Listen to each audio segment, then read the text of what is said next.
So I received a few messages on my Instagram page, the CUCV underscore page, for questions about the turbo and the setup and how it's been going and whatnot. So for the intake manifold, I use the Banks turbo intake up top. I had the actual 6.5 complete upper intake, which I didn't want to swap on just because it was easier to do it this way, and I ended up finding one for a pretty good price used. I wouldn't buy one new from Banks. I think they were pretty expensive, like $400 or $500, which is kind of crazy. But anyways, I ended up finding one used on Craigslist. The turbo is it is an eBay turbo. Supposedly comes with a 3-year warranty. Had pretty good reviews. It wasn't one of the cheap ones. It is a replica, a remake of a GM8, which is the newer style turbo that they used on the last generation 6.5 diesels. And then for the exhaust manifold, the turbo manifold, I ended up using one off of a 6.5. I wasn't able to use the full 6 Banks turbo kit, even though I wanted to, because of where the turbo sat with that kit. I made the mistake of getting the nostalgic air, not the mistake of getting the kit itself, but which one I got, or the options that I selected with it. So the nostalgic AC kit puts your AC compressor right up here, which is where the turbo would sit on the Banks turbo kit, and almost where it sits with the 6.5 kit. But the 6.5 is kit, the turbo sits more in the middle, so that's why I went with that exhaust manifold. But if you go to Nostalgic Air and you order their kit, you can order a specific AC kit for the 6.2, the CUCVs, and it will replace your alternator on the driver's side. I wanted to keep dual alternators, which was kind of silly because I'm 12 volt, doesn't really make a difference, but I wanted 2 alternators. So when I ordered it, I ended up getting it with the AC bracket down here instead of over there. And if I would have done that, I could have just got the 6.5 kit or 6.2 kit, the Banks turbo kit, and just dropped it in with less hassle than I had. So anyways, back on the turbo kit. This was modified. I'm sure if you guys do a little research on the forums or on YouTube, you'll see a lot of people modify. This is normally ran off a vacuum from the 6.5. Since I don't have anything vacuum, I had to change it to the spring. I think there's a spring on the other one also, but this is how they were doing it. Other people had done it when they had modified it, so I did the same thing. This spring, I got it from... Actually, this was the spring that was in here already, because it's like a bulb. But I also bought a little box of springs from the Tractor Supply down the street, and there was like just a random box of like 50 different springs, different sizes, different tensions and whatnot. So I ended up going with the one that was already in there. I didn't know there was one inside, or else I wouldn't have got those. But this one's been working pretty well. If I wanted to increase the boost, I would just tighten this up, and it would make the spring tighter. So right now I'm only running about 1.5 to 2 pounds of boost. Not a huge difference, but I do see a difference coming up some steeper hills that I used to be doing like 45, 48. I'm doing 55 to 58, and that's just with 1.5, 2 psi. Looking forward, I'm probably only going to run like 6 to 8 because I'm not trying to make this a power monster or anything. I'm just trying to wake it up a little bit. I did remove the CDR, and that helps for the crankcase ventilation. So that is the only place that it's breathing from right now is the hose up top by the oil fill cap. And this is going to be running in, I haven't finished it yet, it's going to be running in up here somewhere. I haven't decided if I'm going to drill out a hole and then kind of just run the rubber hose in there and then seal it with some type of gasket maker, or if I'm going to do something a little different than that. This is aluminum. I don't have a TIG welder, and I don't know if I'm going to be putting on some type of nipple or something so that it'll actually clamp onto it, or if I'll just run it inside and seal it up somehow. For the air filter, this is actually off of a like a 2008 or 2009 Volkswagen Jetta TDI. I just had it sitting around. Actually, one of my buddies had it sitting around, and he ended up just giving it to me. This originally made like a 90, and the air filter was sitting back here right by the turbo where I didn't want it, so I ended up cutting it so that way it would come out at an angle this way, and kind of gets the cooler breeze hopefully from that snorkel. Eventually I would like to box it up, close it in, and just have it so that it gets cleaner and cooler air just from the snorkel, but that'll be for later. This is working just fine for now. This has nothing to do with it. This was for the turbo diesel, and there was just a little hole right there for some type of vacuum or some hose that went there, and I just put some gasket maker on it just to seal it up so that no junk got past the filter. The heater hoses, I just ended up wrapping these in that aluminum stuff they sell at like O'Reilly or AutoZone. It's just like a heat shield aluminum wrap, since this comes like within 2 inches or so of the downpipe or the backside of the turbo. Just want to obviously try and keep those hoses from melting or anything like that. Kind of a pain in the butt to put the turbo manifold on. I tried a few things. I had to do a few things. I actually ended up taking all the bolts off of the motor mounts, and I jacked it up. I don't know, maybe 1.5 inches or 2 inches was just enough to help clear to get the manifold bolts in. That was probably one of the more pains in the butt, just because they line up almost exactly with the frame. Let me see if I could zoom in if you guys can see it. Like that bolt right there, or right there. If I can, no, it's not. But anyways, that bolt right there in the middle lines up almost exactly with the frame, so that was kind of a pain in the butt to have to jack it up and then like move it, wiggle it around just to get those bolts in. A lot of those bolts I actually ended up making myself. I did some research on what the thread pitch was and the length, so I ended up cutting some. I got some longer bolts, I ended up cutting them, and they ended up working out. I have the that's for the Egt gauge. That's the Egt probe.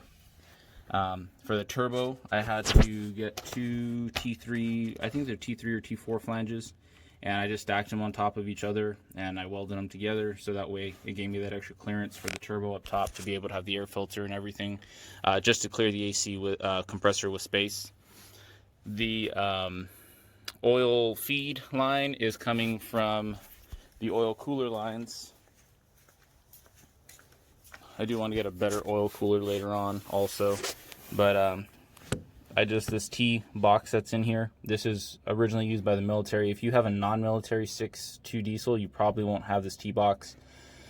I pulled it from here. Most people pull it from the side of the block, which I really wanted to pull it from for the oil cooler, but it's like all the way down at the bottom on the inside of the block, almost against the frame, near the frame, and I was not able to get that bolt out. I ended up stripping the crap out of it, and I didn't want to have to tap it and then worry about damaging threads or something happen, since it's attached to the block.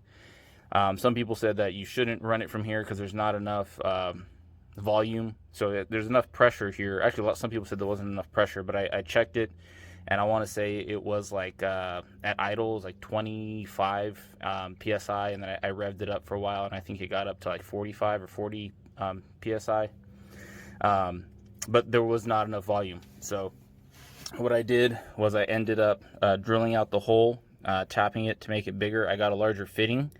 The original fitting for this is kind of like the brake line fitting, actually just like this one, if I could show you. Let me go around.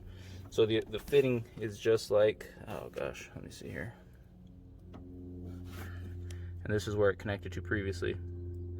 It's just like one of these smaller guys. So I ended up drilling it, tapping it. I don't remember what the exact size was. I just know I went 2 sizes above what it was originally. And then that increased the flow with a little bit thicker line. And then obviously pressure went down a little bit, but it wasn't so significant to where the turbo's not getting enough oil. It's getting plenty of oil. And then for the return line, I ended up keeping the mechanical fuel pump. I did not go to an electric fuel pump. I just didn't want another electric thing to worry about on the truck. I already have the electric cooling fans. I'm probably going to end up going back to the stock clutch fan eventually.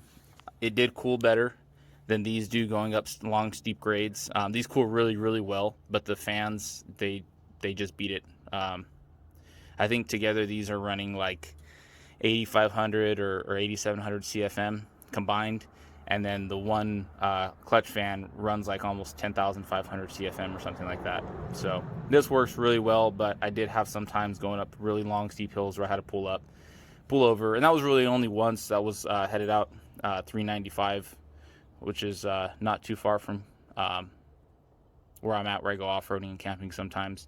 And it's just a long ass hill, and it's in the desert, so yeah, I kind of got a little warm going up where I had to pull over. But anyways, for the oil return, I had to, let me see if I can see it from the bottom here. You should be able to. I just took off the actual, oh, you can't even see it. Oh yeah, you can. I took off the, there's a plate that goes between the mechanical fuel pump and the block. Not a block off plate. It is the stock plate. I ended up tapping a hole into the side of it, and I got a tube. I think it's a 3/8 inch. I know that's on the smaller side, but the turbo isn't working and not leaking, so I'm going to keep it like that for now. So it's a 3/8 inch thick tube. I think they usually use like almost a 5/8 inch for a lot of the oil turbo return lines, but this is working just fine, and it fits right on where the oil, oh, you can see the weld right there. Yeah, so that, I just kind of drilled a hole there and then welded the tube. So not a pretty weld, but it'll hold. And I just ran a line from the bottom of the turbo with a fitting to the, as you can see right there, and then that's just where it returns. I did end up having to do the rear main seal, which if you go to my Instagram page, you'll kind of get more information on that. That was kind of a pain in the butt, just for the time consuming, the time that it took to get the oil